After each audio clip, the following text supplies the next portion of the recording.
Well, welcome back to another episode of The Humble Climb, and a huge, huge thank you for everyone that tuned in to the last ep with Corey. We know we've had a couple of weeks in between sessions, and I do apologise with that, just with workloads and life getting in the way, but we're hoping to make it a bit more consistent and release every 10 days or so and continue to bring out more amazing guests.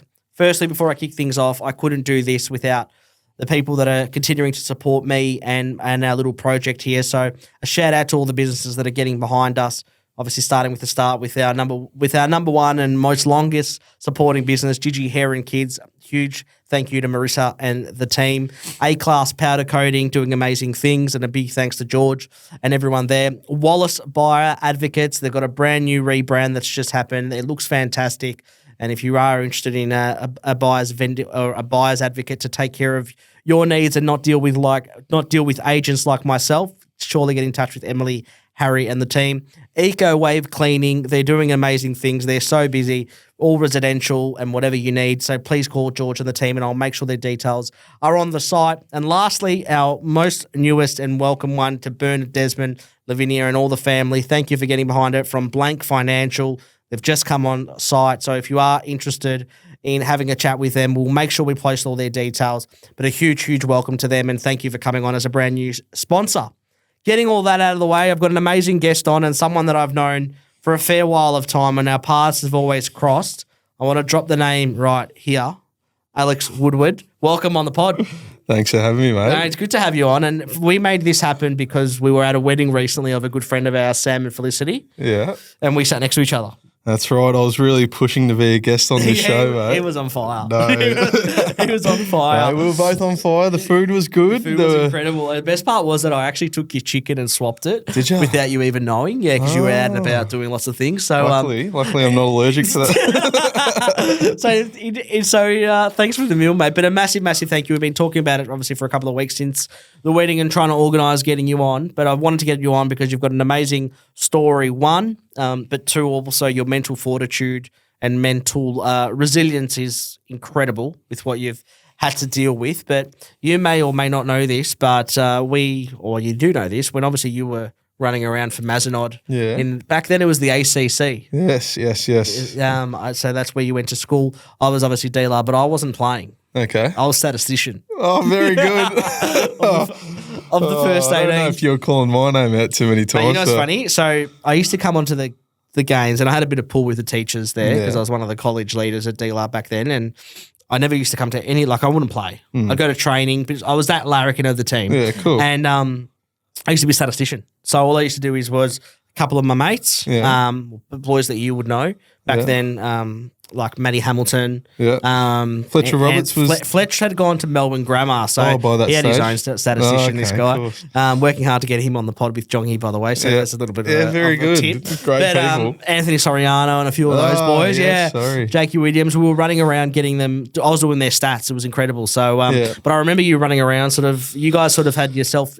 You had yourself and another bloke by the name of Matty Arnott that also got drafted. Great man. It was sort of the two of you take on the rest in a lot of ways. I think Mazenod were well known for debating and chess and maybe a bit of volleyball, but definitely not for football. But our team, we were a pretty close bunch, group of guys. We sort of just played for fun, and we actually had a little bit of a rivalry, I reckon, against DLR. We always the games were fairly close. I think if we were within maybe 4 or 5 goals, we'd take that as a win. It's funny though, because to have two blokes in the same year level get drafted from a school that wasn't known for its footy.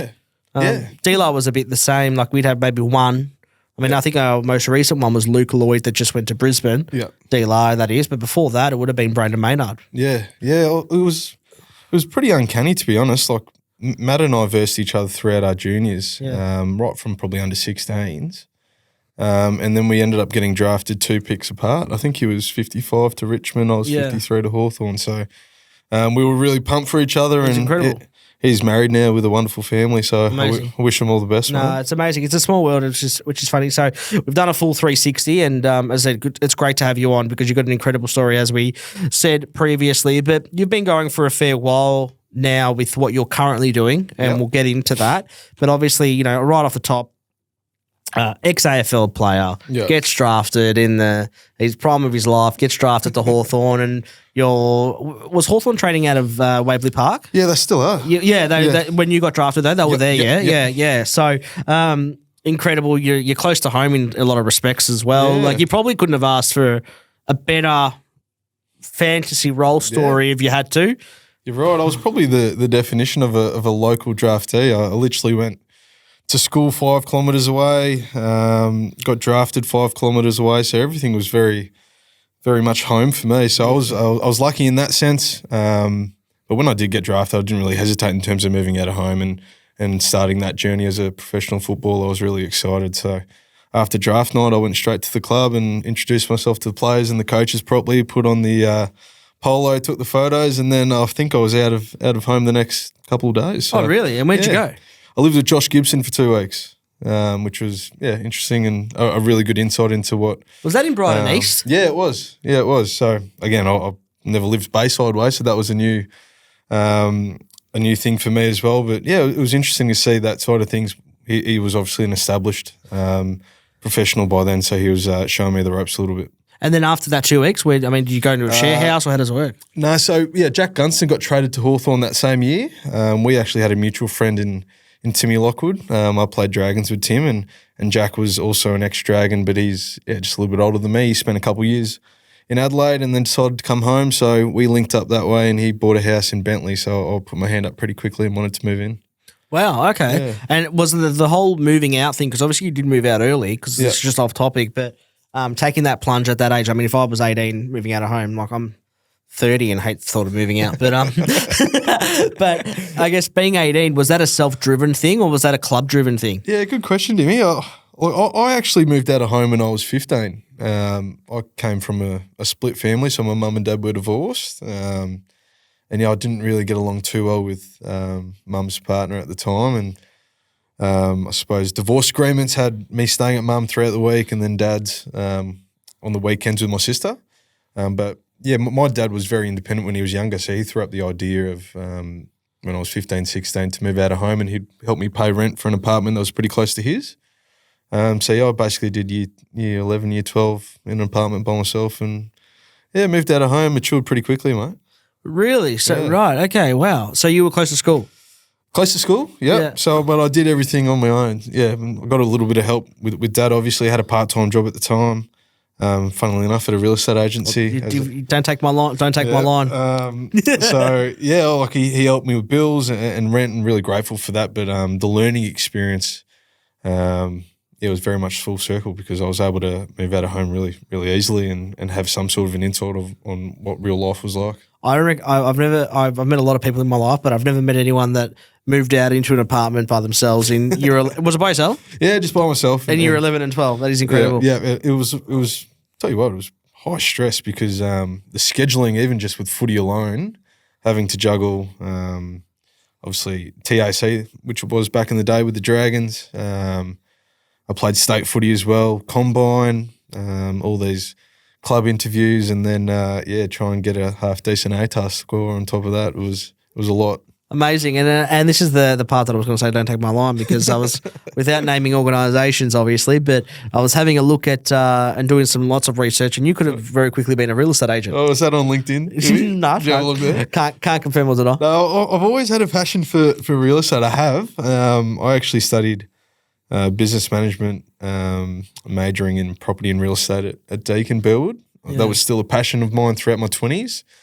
But I still wanted to, I suppose, keep my weekends free and potentially have that football avenue free, so to speak. But that never came to fruition. So I moved the goalposts a little bit in terms of, pardon the pun, with the footy, but in terms of what you did there. Yeah, in terms of still utilising my passion for property. So basically, me as a mortgage broker right now, I work on behalf of the buyer, and I still get to have a bit of an insight into the property landscape. And but yeah, I started off my property passion as a work placement. I think it was year 9, year 10, Ray White Real Estate Agency in Noble Park, a receptionist, property assistant. Incredible. Yeah, helping out with the rentals, mate. I love it. And genuine question, post-footy, was that ever an option? Post-footy was an option, yes. Thankfully, made really good connections through networking and that sort of stuff. But like I said, I still had a a desire to play football when I hadn't had done 5 knee recos at that stage. I think probably I'd done maybe 3, and that was probably too many by then as well. But I still wanted to play and be involved, and regardless if I was playing, coaching, just a staff member in general, I think weekends needed to be pretty free for me. Yeah, it's funny. Like I don't see many. The only ex-AFL player that's gone into real estate that I actually know of, you might know better, but he's Akka. Ackermanis? Yeah. Has he? Yeah. I thought he was playing golf or something. Yeah, apparently. Yeah, apparently he's in. I saw it on he was on a current affair for something. Really? So yeah. All right. That's actually my dad's favourite player. Akka. Yeah. Handstand man. Yeah, handstand Incredible. man. With a little Celtic or what I think he's got a little Celtic there. He was a class Yeah, player. so Brownlow he's a medalist, can kick real it 50, left or right boot, boundary line, whatever you want, then do a handstand at the end of the game. Player, Pretty very good. good player. And that's why, so it's funny. So when you said that, I thought I'd ask the question. But moving into obviously the actual career itself at Hawthorn, Yep. you get drafted, everything's a fairy tale. You're moving out with some great players, obviously Josh Gibson, then Jack Gunston, who obviously has forged his own career in his own right now, the way that he's doing things, but doing amazing things. And then which one's is the luckless knee? It's 5 on this right one, so it's the closest one to you, Dim. It's got all the scars on it, so Incredible. It's, and the first time that you did hanging up in the Louvre, I reckon it's a good photo. Mate, I'll tell you what, that knee. Knee. That first time that you ever did it, have you done it before? No, so I don't mean the first. I meant the first time on that it was known that you did one. Had you done prehistory? Had done a knee injury before. I actually had. Yep. So, but funnily enough, that surgery has still held up the best. Yeah. Even at my age now at 30. So I had a clean out, really minor surgery when I was 15, so under 16s basically. Just got twisted in a tackle. Got that recovery is 4 to 6 weeks post surgery, and that's held up well, like I said, since this day. But yeah, that first ACL tear, I had no idea what I had done. So I was lucky enough to be chosen to play in a NAB Cup game. I think that's what it was called back then, a pre-season match, and they took it pretty seriously back then. I think they had cups and trophies and all that sort of stuff. It was a proper tournament type vibe. So to be selected in that second game, I was ecstatic, and it was over in Tassie. Hawthorn were obviously riddled with elite potential Hall of Fame type players. So I was not overwhelmed, but really excited to take part in that first centre bounce. So it lasted 5 minutes, got twisted in a tackle. Same time, tore all the ligaments in my left ankle, so I was a bit confused as to what injury to focus on. This left ankle was like really giving me a bit of strife. So you were more concerned about the ankle than the knee? Yeah, because it was just like the pain was excruciating. So I kept jogging around 5-7 minutes, go to a few more stoppages, get a couple more touches, and then I was like, okay, I can't really run or cover the ground well at all. So I come off, go straight to the doc and say, I need you to tape this ankle up and put me back out there because I'm struggling to run at the moment. Just jab it up or whatever it is. I don't even know what the lingo is. Yeah. 18-year-old, don't know what's happening. And then before I get him to start working on the ankle massage and tape, I say, my right knee feels really weird too. It's sort of giving way. Like my left ankle's in heaps of pain, and when I step on my right leg, my knee's actually giving way. So I'm like, that's a weird sensation as well, right? So they do this test on the knee, and they basically say, you're done for the day, ice up, go to the change rooms. And that sort of was a bit of a shock to me because, one, I never really had a long-term injury, and I've never really been put out of a match just so instantaneously without my expectance. So if they said, look, your ankle's no good, you're not going to play anymore, then I can get my head around it. That fucking hurts. You know what I mean? So for them to say, we're taking you out of the game because of your knee, I was like, it doesn't actually hurt that much. I don't know what's going on. They couldn't diagnose me, and they said I'll be in for scans Monday, which confirmed that I had just solely teared the ACL right through the middle, which was going to be 12 months out. And then you go and rehab for 12 months? So 10 months, yep. 10 months? Yep. And then you do your second one? Second one in an intra-club game, which I was playing all right in. But yeah, this iconic sad photo. Yeah. I don't know if you know what I'm talking about here. Yeah. Of you on the ground, and I think Piopolo's next year. Yeah. I hate seeing that photo. Yeah, it was good point to me because I suppose over that 10-month period, all you want to do when you get drafted is make a really good impression in terms of what you can provide the playing group out on the field, and then within the four walls, what type of person you are and how driven you are to want to succeed as a footballer, right? So I felt like I earned the respect of the group in that essence, and I was really eager to show, hey, like I can actually play football as well and do this. And I was training really well. Pre-season tended to be all right for me. I tended to step up pretty well, but we all know that the season doesn't start then. So that intra-club game was a good but harsh learning experience in terms of, hey, this knee is not necessarily 110%. You can't be doing manoeuvres that, you can trial and see if you can pull off. So I basically jumped off my right leg, tried to avoid a tackle, and then land single leg on the right leg again. So it's like a pirouette type ballet move. I don't even know why I did it, to be honest. It was instinct. Yeah. So that was basically how you do an ACL 101. And then you done it again. Yeah, and that one hurt actually because I damaged bits of my other knee, and because I landed so heavy on the ground, a lot of bone bruising as well. Tears by that stage? Because I know I would have been for sure. Yeah, tears by that stage for sure. And that photo that you said, it was deafening because the intra-club game got scratched.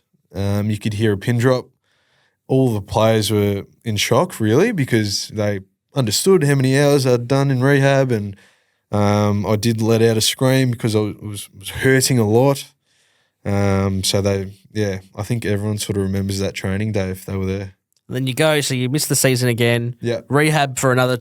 So that rehab was 14 months, the next one. Wow, okay. Yeah. So you did things and changed it up from what was traditionally. Yeah, and they held me back more too. So for me to do an intra-club game 10 months after the first one, it means I was going really, really well. But now they're going to be more cautious that you've done the second one. And I was still flying by 8-9 months the second one. But I think the hard thing as well at that stage, tell me if I'm wrong, but being in that player agent space that I was in for a period of time is, as a player, you're probably thinking, well, I've only got a 2-year deal. I've done 2 ACLs in my first 2 years. Yeah. What's the chance of these guys keeping me another list spot for me? Spot on. And funnily enough, like I actually didn't have that mindset at all. I was so, not naive, but optimistic in terms of, hey, I've actually, showed my worth here at this footy club for the first season, even though I didn't play.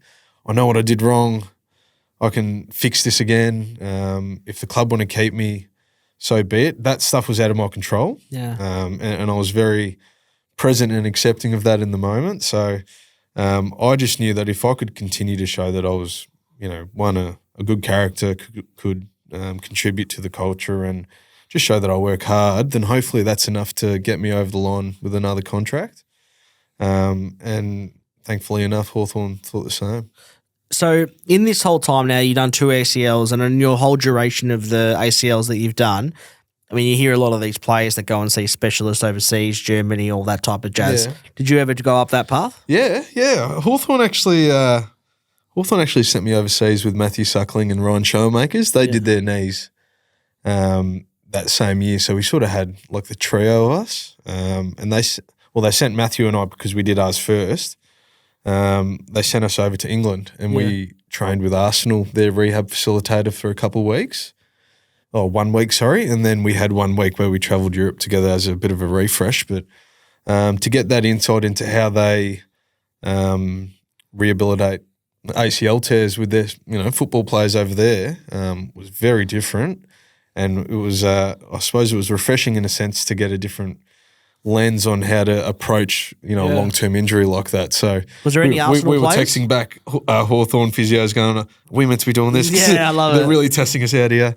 But it was great. We loved it. Was there any Arsenal players that were doing it at that time? I think we're on a different schedule. So we sort of saw them having a kick at their facilities. But I think maybe some academy guys were in the gym with us as well. I can't remember them, but Emirates is an amazing stadium. Yes, it was awesome. And we can't thank them enough. Really, the rehab facilitators were great, and their communication was great. Their insight was fantastic. So definitely an experience. Matthew and I, Matthew and I became really close mates just through that trip. Yeah, and you build like a formidable bond with like experiencing some sort of trauma like that. Yeah, thankfully, like Matt and I are pretty avid football fans as well, so yeah, it makes sense. As you can tell with the hat there. Yeah, hammer. I'm a hammer. So with, I think we were able to get a couple tickets to the Champions League final as well, just through some contacts at Hawthorn. So to end it on that, it was Bayern Munich versus Borussia Dortmund, so a German rivalry completely sold out at Wembley. They're the things you never forget, I reckon. 100%. And I guess it's very true that there is a silver lining. Yeah, that's right. Genuinely sometimes. Obviously, then you get your contract extended and everything, and then you do your third one. So I played a season of footy, and thankfully all that hard work sort of paid off. I was able to debut and get some accolades myself, which was really nice. But most of all, enjoy having a kick again with my mates. That's 2014, yeah, when you win the League BNF VFL. The JJ listed. Yeah, that was fun. I really enjoyed just being back out on the park and to be able to debut later that year. Like I said, Hawthorn were a pretty strong outfit, so I sort of didn't expect it, but that was really a goal that I wanted to tick off. So to be able to do that and return from my injuries all in a year, it was awesome because it wasn't just a reward for me; it was a reward for my family, all the people that sort of helped me put me back together again, all my support staff and just the Hawthorn faithful in general. Like I had a lot of people wanting me to win, so to speak, but I was really grateful for that. So 2015 did the third one. And when you do the third one, then by that stage, are you thinking now, like, I want to throw it away? Initially it wasn't so much I want to throw it away.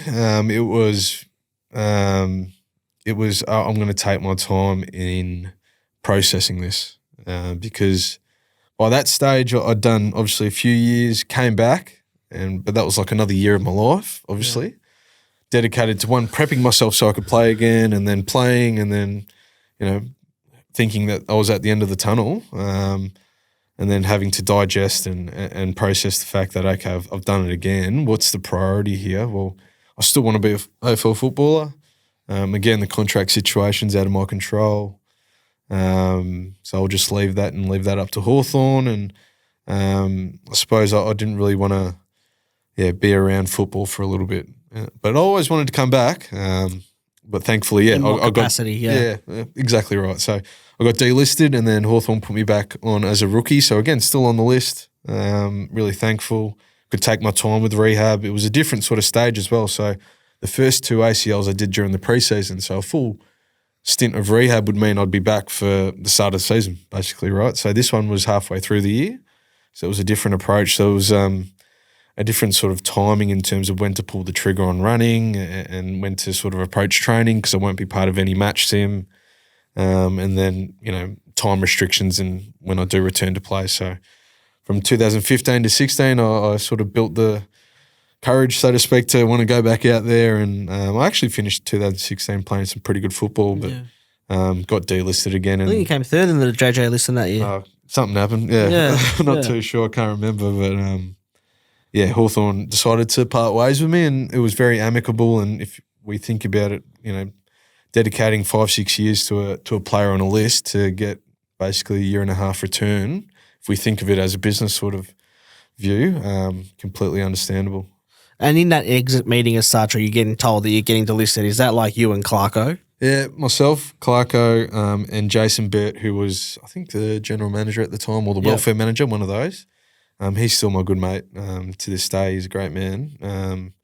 It was amicable, hugs, tears. It's never easy, but especially with, they were very much part of the journey as well. Like they were seeing me do the hard yards and rehab, and they wanted to see me succeed as well. So when it didn't work out, I think all of us sort of agreed that it's probably time to move on and try something new. It's an incredible outlook that you've got when you sort of do break it down to that, say, year and a half output for 5 years of, I guess, them backing you in a lot of respects. Exactly right. When you put it like that and you frame it, you're 100% so right. Makes sense, doesn't it? Because, I mean, even me just processing that now, I'm like, okay, well, footy's a pretty ruthless business. Every business is a ruthless business. Yeah. Could have very easily got running after the first two, considering the first 2 years. Yeah, I think the expected lifespan of a footballer back then, I think it's changed drastically now, but it was about 3 years. Yeah. And that was whether you were fit or rookie or, drafted first round or whatever it was. Within 3 years, if you hadn't established some sort of consistency and won an AFL side or at least, get some games in a row, clubs would move on pretty quickly. Do you reckon off-topic question, but and it could be a bit more of a personal one, But do you reckon that anything that was happening in your personal life, home life, whatever, spurred you to take out what you did on the footy field, and then for like whether it be aggression or whatever it is, do you reckon that in some ways weirdly helped with things? Yeah, it's a good question, Dim. I reckon when I played football, I wanted to have as much fun as possible, because those that saw me off field probably saw me in some really dark stages. So like I wouldn't have the greatest of days sometimes in rehab. So the end game was to be back out there playing, but mostly having fun. Like I dedicated my life to football since I was 5 years old, basically. Had a really good rapport with Dad, and built that bond and connection with him through football. We're very passionate people when it comes to football, and he taught me how to kick a footy. And we barracked for Fremantle when we were younger. He's from he's from WA. So when it came to returning from injuries, I always wanted to make sure that one, Dad, and Mum and my sis, I'm recovered. So if you see me having fun out there, I'm not really worrying about my knee. So try not to worry about it either, type thing. Yeah. So I know that was really stressful for them, even just to be spectators. So if I could show that, one, I was, still had some sort of ability to play the sport, and then two, have a smile and run around, have good fun. It wasn't so much being more aggressive or showing some anger out on the field. It was probably the opposite, show that I could still play with a bit of class and have some fun. Yeah, amazing, because you've obviously been that sort of nuggety midfielder, right. Or certainly that's how I described you as my statistician, obviously, that tag that nugget is how I would look at it. But, sort of going on, then you moved to Collingwood, you have some great years there in the VFL, and do another 2 or 1? Yeah, so do another 2. Another 2 after that. So I had 3 years there. I went over there because I was very close with the coach at the time, Dale Tapping. Who's at Brisbane now? Yeah. Oh, he's at Essendon now. He's recovering on the mend from his illness. So shout out to Dale. He's one of my favourite people. He was your coach when you were at Sandy, weren't you? Yeah. So he was coach, I was captain, and we had a really good relationship there. So I went over there, but then he got a job to Brisbane, like you were saying. So he became assistant coach up there. So Jared Rivers took over, who I'm still good mates with today. I also was mates with, one of my best mates now, Jordan Kelly, was at Collingwood VFL as well. Yeah. And then he got picked up by the Doggies. So I ended up going there and knowing no one, basically. So, but Collingwood as a whole, in terms of their culture and community, were A class. So it was a really good time. I had 3 really good years there. And obviously, when you're doing your knee as a VFL player versus AFL player,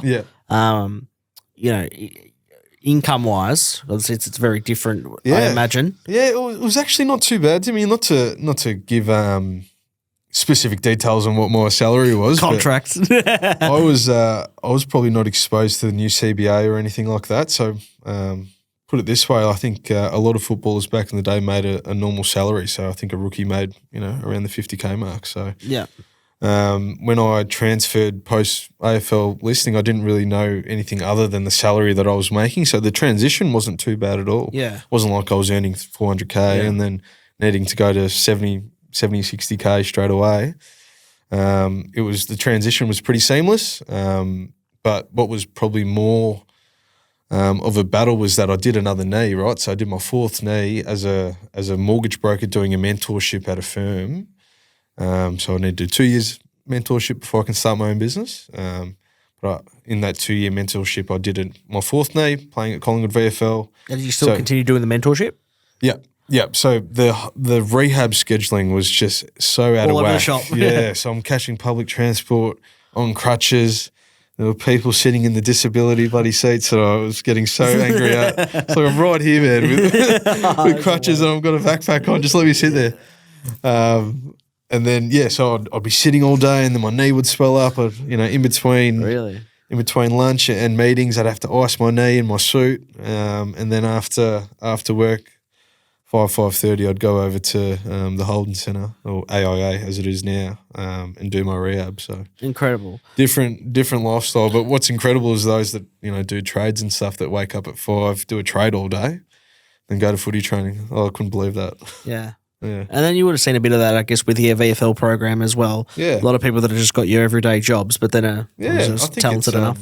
It's almost understated and underrated the amount of dedication and effort that goes into being a VFL player when you have to work a proper job, so to speak, during the day, especially if it's a trade, and then put your footy boots on and try and do a bloody time trial or something afterwards. Yeah, of course. And then by the time you do your fifth, is that where you're just like, nah, I'm done? Yeah, fifth was I was at peace. So the fourth one was funny because I wanted to quit after that basically, but my mind sort of shifted to, okay, what's on my bucket list? So after my fourth one, I straight away booked with my mate Justin Wood trip to Canada. So I basically did my knee over that weekend, caught up with Justin for a beer and said, I'm going to Canada because he was already going. I said, I'm going to go see you over there and you're going to teach me how to snowboard because he was a gun snowboarder. And then on the Monday when I went to rehab and after all my scans and stuff and went to my good mate Ben Ship, who's at St Kilda now. He was the rehab or physio back then. I said to him, I don't want to talk about football. We're going to solely do rehab based on snowboarding. So if you're not on board with it, I'm going to do it myself. Yeah. I was in a VFL program, so I can sort of try and manipulate it how I wanted to. But ideally, Ben, I want you to help me with this. And he was on board with it. So after basically 6 months rehab, I had enough balance and an understanding of movement to jump on a snowboard, and I was ready to go over there and do that. So that by the time I came back, I wanted to play footy again. But you're right, after that fifth one, it was I hung up the boots, mate. I was ready to be done. A mortgage broker, basically. And you're doing, and then obviously 2018, you're kicking off things with the start of Fortitude, which is your business, which we'll get into. Is the name Fortitude, is that, or the name of the business, is that in relation to what you've sort of gone through? Yeah, it is. It sort of just came to me. So Fortitude came from my website, which was basically an online journal type blog page that I wanted to share my story in my words, in my voice. I'd type it out, I'd edit it, and it was more for me, and I'd put it out there on the socials for anyone else that wanted to read and see what it was like, have an insight into what it was going to be like for a person that had done multiple, long-term injuries. It's part of your healing. Yeah, professional environment, exactly, putting it down on paper. So, and I still wanted to be obviously a mortgage broker. I was doing my mentorship, and I had a passion in that space. So I combined the two to start Fortitude Finance. But at that stage, because Fortitude spelt with a 4, it's sort of like a play on words. At that stage, I'd done 4 ACLs, so I wasn't really planning on doing a fifth one. Yeah, of course. So that's where that 4 sort of comes in, and it was sort of all encompassing, really, the website. If people read it and get to know me as a person and then want to use my service, I think that's a really good way to pitch the type of character and mortgage broker that I would be like. Well, you're incredibly humble and genuine, which is why we've got you on. You're as humble as it gets, and that's why you're on. I mean, we're not interested in having anyone that's not, and that's why we've been wanting to get you on. And then once you do that fifth one, and you're starting to do the Collingwood VFL program, the Collingwood running program during the AFL season, how did that come about? Yeah, so I actually did the running program after the fourth one, Dim. So after Canada, I came back. Was really keen to jump into my rehab in a football sense. Still didn't really have an inkling of wanting to play. And Bucks basically tapped me on the shoulder and said they're in need of a runner, and I couldn't say yes quick enough. Yeah. And to be, I love that job, and I was really invested and dedicated, and to be involved and surrounded by something that I felt that was so far away, being out on an AFL ground again, even though it was in a running capacity. I built really good rapport and connections with the players, and it developed my communication and maybe leadership skills as well, and it sort of grew my love for the game again. So after basically half a season being a runner, I wanted to play VFL footy again. So it was really nice in that sense. Incredible. And obviously you've had that moment which we all know about on the grand final, where it's got nothing to do with you at all, genuinely. And I remember sending you a message at the time. I actually saw it today. You did. Saying, stay strong, bro. Haters going to hate. Yeah, was what I said. And this is the most truest thing I ever did. That little impact on your life, I mean, because I think sometimes, and again, I understand what and I might even get some hate for this for saying this, but I understand how important AFL and sport can be to people. I completely understand it. Yeah, true.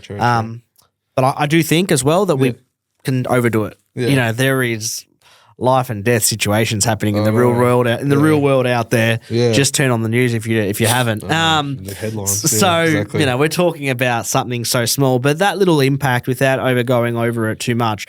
That part of you and everything. I mean, how hard was that time in your life? Yeah, it was just something I'd never thought would happen. Like I don't think anyone thinks that sort of stuff's going to happen to you, but at that stage I'd done 4 right ACLs and thought I'd overcome a lot of adversity and thought I was over the hill in terms of bad luck, so to speak. But to cop that, it was really, really tough at the time and couldn't really handle it in a particular way. I think I just needed to navigate my way through it the way that I felt was best, and I don't think it was necessarily the best in the end, but a lot of learning. I think it made me the person that I am today, and I was able to share my voice on a number of platforms, including this one now. And if it's being overused, then so be it. But I think a lot of people can still take a lot of learnings out of it. To have 100,000 people see you make a mistake, and then a good percentage of that, those people trying to get in your head and write you messages that I think they regret later on in life, in terms of some really hurtful things in terms of death and illness and all that sort of stuff. That I understand the emotion at that time, but I'm a human being and mistakes happen. And in the end, I was able to decipher which messages were important and which people meant a lot more to me and which opinions to listen to the most, and block out the noise and the rest of it, so to speak. Was there a part that you got actually really scared? Not scared. I was just I just felt like I let a lot of people down. So it was more self-guilt. How can I manage the self-guilt? Because I never been in a position where I felt like it was all on me. My rehab and all my ACL tears, I felt that was out of my control. Football scenarios, I didn't, nothing really I could do about it. Whereas this one was like, oh, fuck, I could have done this, could have done that. And I played over in my head for months, and it's just like I get these messages and people telling me what I should have done and what to do now in a really bad way. I think, not that I'd recommend it to anyone, but to be able to get through that right now, well, not back then, and to be where I am right now, I'm pretty proud of that. I hate nothing more than trolls. I hate, and I reckon like everyone's been guilty of probably saying stupid Facebook or something common in my time. Like I remember once, I remember being like I don't even know how many years ago, but like I sent a dumb comment, not hurtful, but just a dumb comment to a contestant from maths. Yeah. From Married at First Sight, because I was getting so into the show. Yeah. And I look back now and I'm so embarrassed about it. I'm like, oh, dim you dick. Yeah, like the emotion, right? You're right. But it's funny, like, because, like the trolls, right? So the way that I initially handled it, and I wouldn't recommend it to anyone, but say I had thousands of these DMs in Facebook and Twitter, Instagram, I actually consciously or subconsciously replied to each and every one of them in the best way that I deemed fit. So I would not abuse back or, get too angry back or wish any ill harm back. A lot of it was like, I'm sorry you feel that way. Like, I made a mistake. I'll try to be better next time.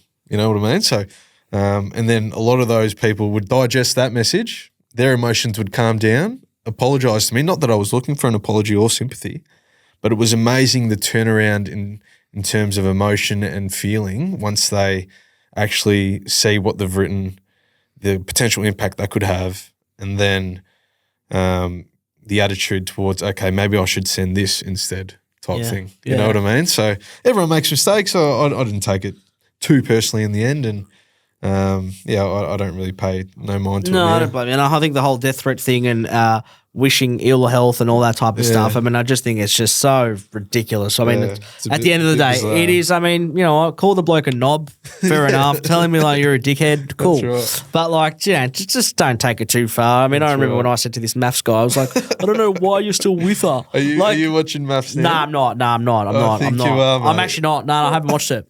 I've watched a couple of clips on TikTok, but that's as far as it goes. Nice. Because the thing is, I like the show a lot. Get too invested. Well, you know what it is. You start to record and all this type of stuff. At the moment, anyway, as we were talking off air, like there's no real time for to TV. Yeah, so, but I was like, oh, why did you? I don't know why you're still with her, man. She's using you, and he blocked me, and I was like, oh, that's so rude. I was like, I can't. Like, I look back now, I'm like, did I seriously message a dude about maths? Yeah. Is that how invested I got in this show? But anyway. Good story. The maths I don't want to watch maths anymore because I do it's my favourite show, but I just can't watch it. So, good self-control, brother. Oh, mate, you've got to do what you got to do, yeah.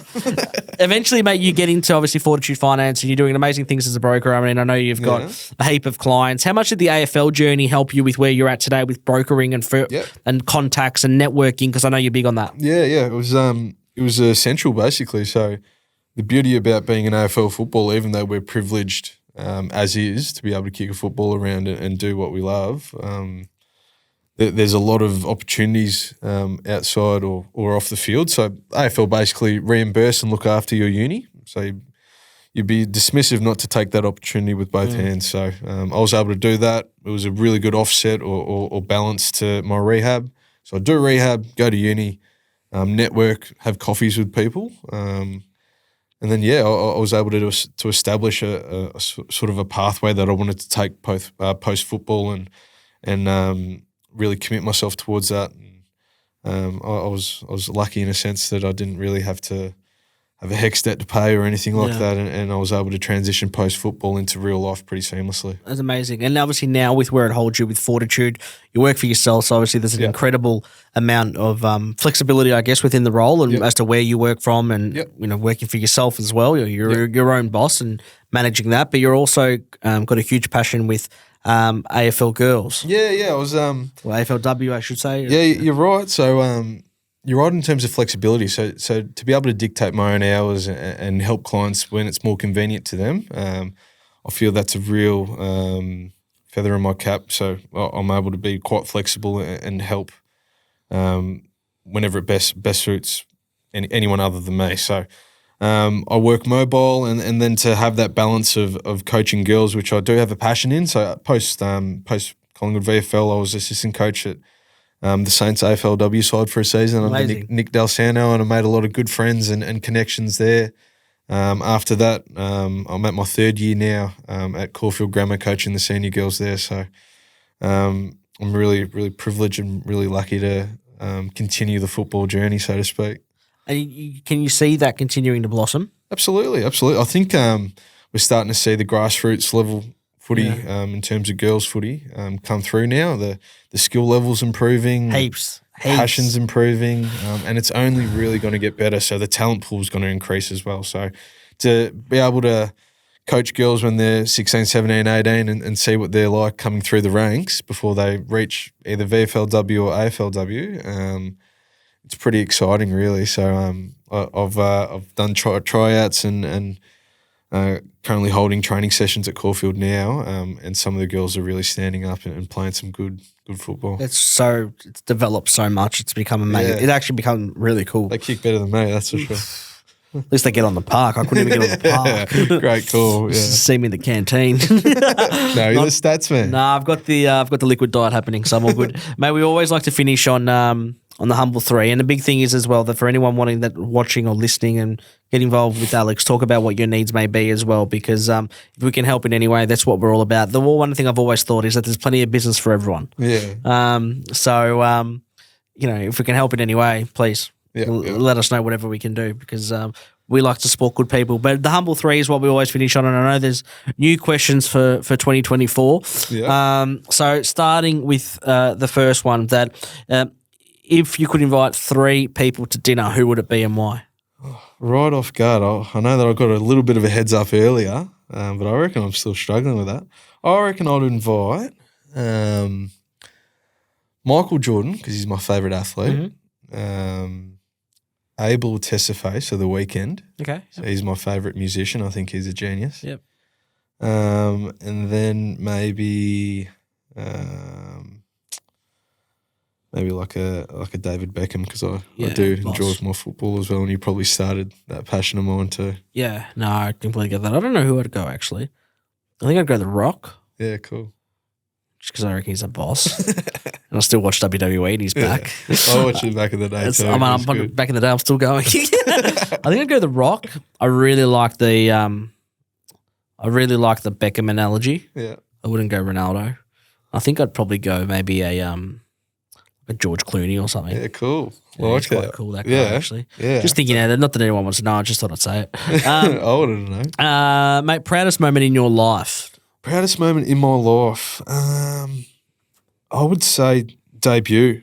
Yeah, debuting. I'd take that over getting drafted and any other individual accolades. But debuting, like I mentioned before, it was probably a real reward, not just for me, but for so many others around me. So to see the elation of all my teammates, my family, all the staff, a lot of Hawthorn members, and to debut in front of 90,000 at the MCG, can't take that away from me. Yeah, that's boss. Yeah, it's cool. That's absolutely boss. And the last one of all, which is the ideal retirement destination. Oh, what's my favourite place to go to? Is that what the question is, basically? Yeah, I guess so. Yeah, pretty much. I mean, if you had somewhere that you could, hopefully, hypothetically, I think last time was we got told the Maldives, but from what I've seen, I think they have typhoon season there. Yeah, so I don't know. I think sure. it's going to be a bit quiet there. I don't know. I'm actually, I don't deal with heat so well. Okay. So I reckon a colder climate Yeah. would be pretty cool. I do love London. I knew you were going to say that. I've got a connection there with my little memories there. So yeah. Because what gonna actually sit is your family background, like as in nationality wise? Yeah, my mum's full Filipino, so she's from Mindanao, which is the South Island. Yeah. Have you been there before? Yeah, I grew up there when I was younger, for a couple of sporadic years. Born there? No, not born there. Born here in Carlton. Yeah. Born here in Victoria, Carlton. Yeah, Carlton. And then my mum's from the Philippines, so she was homesick a little bit. So when I was an infant, moved back there for a year or two, and then for grade 2, I lived there with mum and my sister for a year as well, but haven't really gone back. Yeah, cool. So she's Filipino, and then my dad's from Western Australia, and he's got British background. I think a little bit of Welsh, but yeah, a lot of his family are from East London. Thus the West Ham cap. Has he got the accent? No, thank God. No. Amazing. And both parents still in Melbourne? Yep, both parents still amazing. in Melbourne, healthy. Well, good to hear above all, mate. And you're doing well with business, which is what we want to hear. So, thanks, brother. mate, a huge thank you. I've actually really enjoyed this chat. It's actually me been, too. I've actually have. It's been really, really nice to get to know you a bit better and your journey. A massive thank you to coming on and coming to support the climb. Yeah, we'll be doing all the Insta collabs and everything together moving forward. So a huge thank you again to our sponsors. If you haven't reached out, Blank Financial, thank you so much for coming on, Bernard and the team. Look forward to seeing you guys more. Wallace Advocates, you guys are doing incredible things and continuing to help the real estate industry so much. So thank you. Gigi Hair and Kids, been there since the start. So we can't thank you guys enough, Marisha and the team. And then lastly, Eco Wave Cleaning and A-Class Powder Coating. As always, guys, thank you. We're looking forward to continuing to bring you some more episodes as we keep going. Don't forget, merch is still available if you are interested in any hoodies or hats. We've got everything coming on. The climate's starting to change. My partner's got me up walking in the mornings a couple of days a week, and I thought, it's a bit nippy. What can I put on? The Humble Climb hoodie. Nice. So now selling at $45 a piece. So everyone's more than welcome to get one. So a massive thank you again for coming on, 6 mate. a.m. Humble Climb Mate, 6 a.m. and throw in the AirPods as well, which I've got to get off my partner because she took them off me. But a massive thank you again to the team for always coming out, and we're going to look forward to bringing you more and more episodes. Alex, keep doing amazing things, being that spirit of energy that you are and amazing positivity. I appreciate you, mate. Thank you. Thanks, Tune in. As always, thank you.